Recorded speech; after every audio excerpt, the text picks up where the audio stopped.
réservez jamais un Airbnb sans lire toute la description. C'est la leçon que j'ai apprise quand j'ai entendu quelqu'un dans mon Airbnb qui était censé être vide. Et je vais vous empêcher de faire la même erreur. Il y a quelques semaines, j'avais besoin de partir en vacances et de changer d'air. J'ai donc décidé de prendre ma voiture et de partir en montagne pendant quelques jours. Le plan était plutôt simple. Conduire à un endroit avec ma voiture, dormir sur place, puis le lendemain partir en randonnée dans la montagne juste pour changer d'air. C'était censé être un week-end banal. Sauf que ce week-end-là, tous les hôtels en montagne étaient complets. Il n'y avait plus une seule place disponible. J'ai donc tout naturellement décidé de réserver un Airbnb qui ne coûtait pas trop cher, qui était quand même plutôt sympa, mais surtout qui était très bien placé dans la montagne, au plus proche de là où je voulais commencer ma randonnée. Et là, je tombe sur l'annonce Airbnb parfaite. Des photos magnifiques. Des avis hyper positifs, super bien placés à seulement 200 mètres de là où ma randonnée devait commencer. Bref, ce Airbnb était 5 étoiles et surtout, il était pas cher.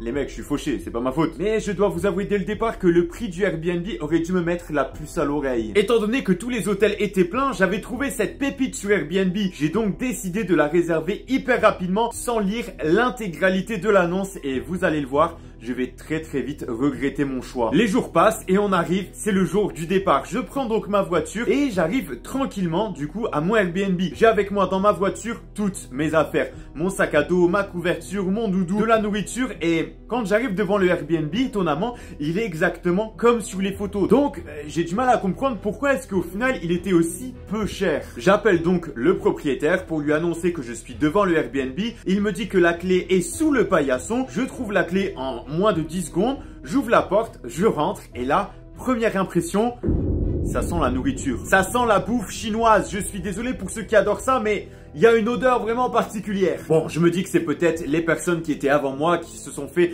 un petit repas avant de partir. Rien de grave. Donc, je rentre dans la maison. En bas se situe le salon, la cuisine. Et devant moi se trouve un escalier et à l'étage se trouvent plusieurs portes. Les portes mènent à la salle de bain, aux toilettes, à la chambre dans laquelle je vais dormir. Mais au fond du couloir se trouve une porte très abîmée, très vieille, très ancienne, qui n'était pas du tout affichée et qui n'était pas du tout non plus annoncée sur l'annonce Airbnb. Ça veut dire que cette porte, personne n'en a parlé avant que je me retrouve devant elle. Et elle est vraiment au fin fond du couloir quand on monte les escaliers. C'est très flippant cet emplacement. Mais je me décourage pas, je me dis que c'est peut-être le grenier et j'essaye d'aller ouvrir cette porte et en voulant essayer de l'ouvrir, je vois qu'elle est finalement verrouillée. Pourquoi elle est verrouillée? Surtout pourquoi est-ce qu'elle était cachée? Je décide du coup d'aller sur l'annonce et de revérifier. Peut-être que j'ai été beaucoup trop enthousiaste au moment de faire la réservation et je n'avais juste pas vu cette porte. Et au final, non, cette porte est affichée nulle part. Et il est possible que dans certains Airbnb, on n'ait pas accès à certaines pièces de la maison puisque des fois, ça peut être des pièces privées justement qui appartiennent aux propriétaires dans laquelle ils ont leurs affaires, mais là, vraiment, cette porte m'a intrigué. Et même si la maison ressemblait énormément aux photos qui étaient disponibles sur Airbnb, je constate quelques détails troublants, notamment une bouteille d'eau qui est à moitié remplie ou à moitié vide sur la table de nuit dans ma chambre,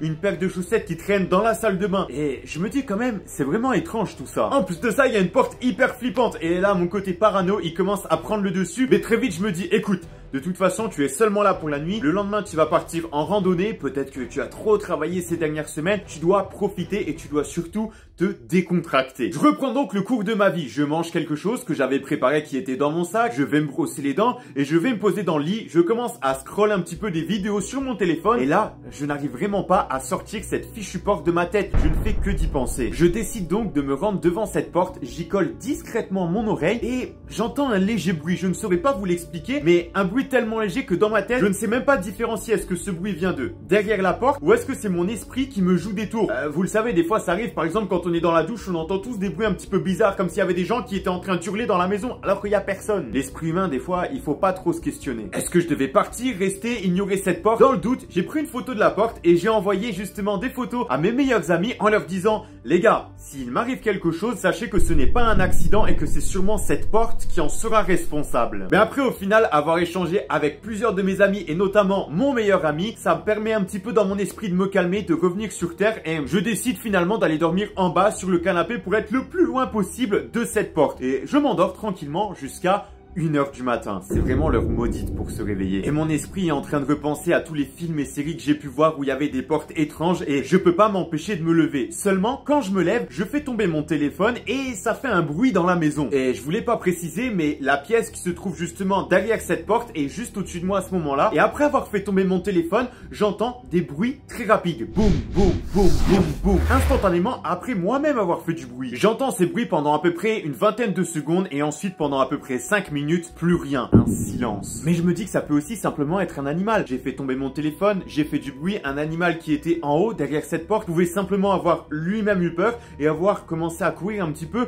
dans la panique. Seulement cette idée va très vite être balayée étant donné que d'un coup les bruits reviennent et là j'entends une voix. C'est clairement une voix, je peux l'entendre, je peux l'indistinguer. Et là je me pose la question, est-ce qu'il y a quelqu'un derrière la porte? Est-ce qu'il y a quelqu'un en dehors de la maison qui essaye peut-être de rentrer pour la cambrioler? Est-ce que c'est un fantôme? Un esprit? Je me fais tous les scénarios possibles. Et là, j'entends de nouveau des bruits de pas très réguliers, mais on sent que ces bruits de pas ont normalement pour vocation d'être silencieux. On sent que c'est pas des bruits de pas où quelqu'un appuie vraiment sur le sol. La personne qui est en haut essaye de se faire discrète, ne pas être repérée. Mais là, c'est clair dans mon esprit, ce n'est plus dans mon imagination. C'est réel, il y a bien quelque chose, il y a bien quelqu'un derrière cette porte. Et j'entends à tour de rôle, bruit de pas, des bruits de tiroirs qui s'ouvrent, des bruits de pas, des bruits de tiroirs, quelques secondes où il ne se passe plus rien, de nouveau des bruits de pas. Et là, je suis en stress total, j'ai mon doudou dans la main et je ne sais pas quoi faire. Est-ce que je dois partir? Est-ce que je dois rester? Est-ce que je suis en train de faire un cauchemar? Mais je me dis d'un autre côté, ça ne sert à rien de partir. Je suis en plein dans la montagne, dans un terrain que je ne connais pas. Il est 1h du matin, il fait nuit et surtout, oui, je suis venu en voiture, mais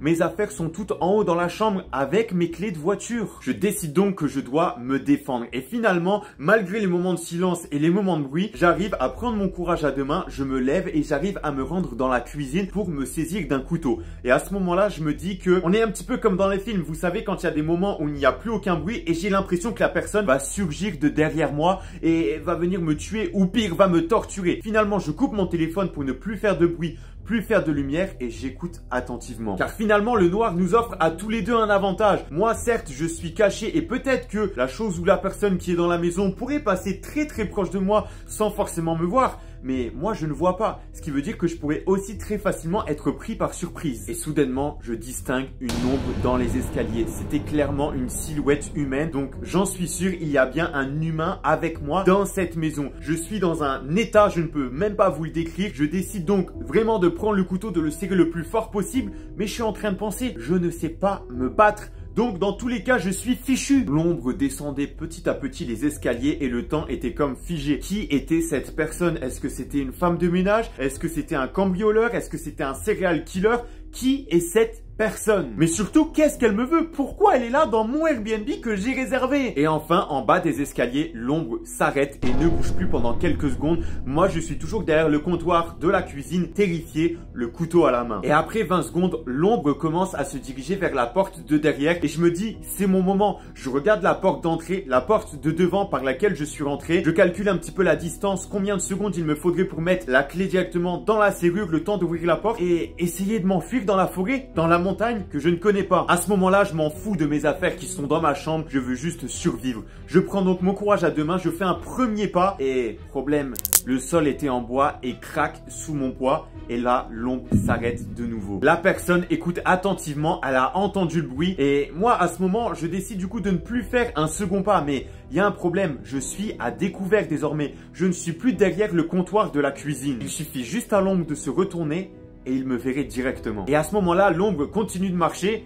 et vers la porte de derrière. Je me dis donc que c'est vraiment mon moment. J'aurai une seule chance et pas deux. 3, 2, 1, je prends ma respiration et je bondis vers la porte d'entrée pour essayer de m'enfuir. Mais avant même de pouvoir mettre la clé dans la serrure, soudain, la lumière s'allume. Je me retourne très doucement et je vois là un homme en pyjama qui a l'air autant effrayé que moi. Mais ce n'est pas parce qu'il est en pyjama que ce n'est pas quelqu'un qui est dangereux. Je décide donc, couteau à la main, couteau en avant, de lui crier « Qu'est-ce que tu fais dans mon Airbnb ?»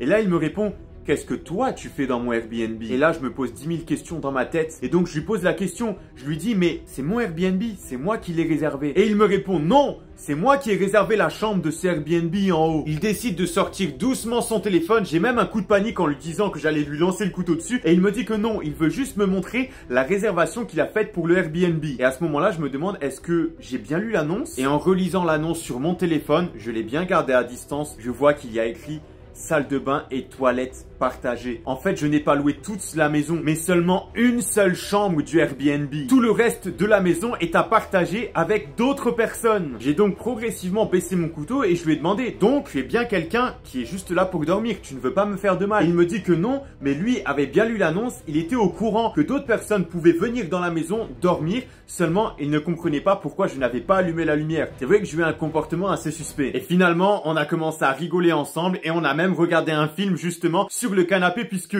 lui et moi, on était vraiment tous les deux stressés et le temps que l'adrénaline redescende, on n'arrivait pas à dormir. Et je me suis rappelé pourquoi est-ce que le prix de ce Airbnb était finalement si bas. En fait, ce n'était pas pour la maison, mais uniquement pour une chambre. Voilà la raison pour laquelle vous devez toujours lire correctement l'entièreté de l'annonce sur Airbnb. Peut-être que grâce à moi, la prochaine fois dans un Airbnb, ça va vous éviter de faire une crise de panique et de croiser peut-être un serial killer. Ou pas.